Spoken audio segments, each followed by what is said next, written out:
I'm Tom, and Jai Opetaia is genuinely scary. He's just had a fight where he didn't really look fast, if I'm totally honest with you. He looked, I mean, that was by far not his best performance, but he was still unbelievable, powerful, scary.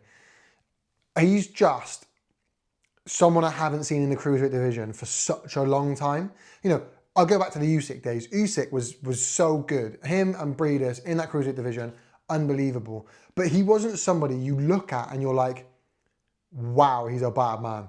You look at Jai and you just think, fucking, this kid's scary. The way he looks at you, like the demeanor he has, his attitude, his all of it. And what we saw this morning or this afternoon, midday, was a man who wanted to get in there and wanted to get it over and done with. You know, he didn't want to be there. And I think he said that. I think he said in his post-fight press conference, I wanted to get him out of there. I wanted to move on. I wanted to get through this. And rather than that resulting in a really standoff, sluggish performance that he could have cruised through and got a decision on, because he clearly could have, that resulted in a, I'm just going to stand here and just smash the fuck out of you until you're out of here. That's how it resulted. Not this, you know, you see it sometimes when it's a really boring clinch fest and they just want to, you know, he's clearly not up for it. And you could still see he wasn't up for it. I said that watching the fight. I was like, okay, you can see Jai's not up for this. Like the way he was going back to his corner, his body language, he was a bit like tentative for the first round. And then you could just see a switch of, okay, you don't hit that hard. I don't want a beer anymore. And he just started fucking the guy up. But it was still a bad performance for Jai. You know, he was getting clipped with more punches than he typically does. And the fight went on longer than it perhaps could have because he was trying to get that knockout. And so what we've learned is, and this backs up to what I said before the fight, look, Jai needs Zurdo Ramirez.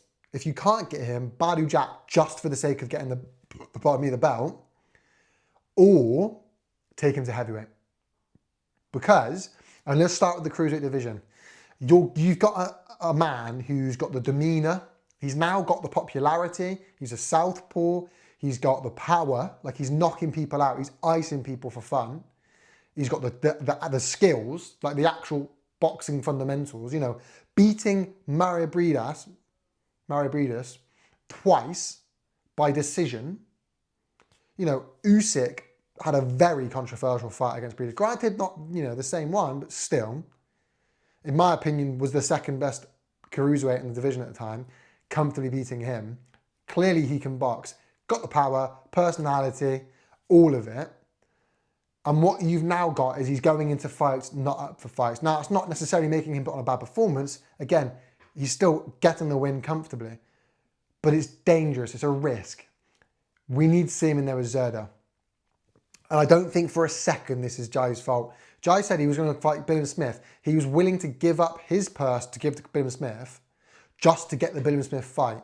And Bilham Smith still chose Zurdo Ramirez. Now look how that worked out. Bilham Smith should have just fought Jai Opetaia because actually he probably would have got more money and lost anyway. But he was willing to give up his purse to give to Bilham Smith just to get the fight. And it still didn't happen. That tells me that division is avoiding Jai Opetaia. You know, they've said that they've offered it, they've sent the contracts to Zurdo Ramirez, they've been asking for it, but he won't pick up the phone. Zurdo Ramirez doesn't want it. Badu Jack, if he's smart, stay him well away from Jai Opetaia. And it's a real shame. I think we'll see it. I think next we're going to see Jai Opetaia, Zurdo Ramirez in October, Riyadh season. Maybe even opening it. Because that's an amazing fight. I really want to see it. And Jai Opetaia wins. I don't really think it's that close. Zurdo Ramirez is fantastic. Brilliant. I just don't think there's really a close cruiserweight. I think Jai is like the Bivol Beterbiev of his division combined. The boxing skills of Bivol, the power of Beterbiev. Do you know what I mean? Like, he's got to be in and around that top 10 pound for pound now. He's so good. He needs to fight Zurdo Ramirez. If you can't fight him or after fighting him, Badu Jack, right? Get that done and then go to heavyweight. Imagine Alexander Usyk, Jai Opetaia, undisputed heavyweight versus undisputed cruiserweight at heavyweight. That is incredible. Two southpaws, two boxing brilliance. Jai's got the power, but nothing Usyk hasn't seen. And Usyk's getting on into, imagine that. Jai Opetaia versus Alexander Usyk to see Alexander Usyk out. And you know, I'm not saying I'm going to pick Jai, but I'm not saying I wouldn't. And that would then lead into a fantastic heavyweight run. And all the big heavyweights are starting to retire. And then you're looking at it thinking, actually, he could have so many good fights up at heavyweight. So many good fights up at heavyweight. He needs to get this done at cruiserweight now and be up at heavyweight sooner rather than later. You know, Jai Opetaia, Joseph Parker. That is a stadium fight, especially in Australia or New Zealand. Jai Opetaia, Justice Hunter. That probably wouldn't happen. I don't really think Joseph Parker would either, but either of them. Jai Opetaia versus Moses Itauma. Imagine that. He's a bad man, and he just won very comfortably when he clearly was not up for the fight. Get him up for a fight, put him in there. He blows everyone out of the water. He's so good, and I can't stop singing Jai Opetaia's praises, in case you couldn't tell. I've been doing it for a long time. He's fantastic. People, thank you so much for watching. Let me know what you'd like to see next for Jai Opetaia in the comment section down below. Well done to Jai Opetaia. Commiserations to his opponent. I know he broke his jaw. That's not nice to see. And that just shows how, just very quickly, shows how unreal, like the dog in Jai.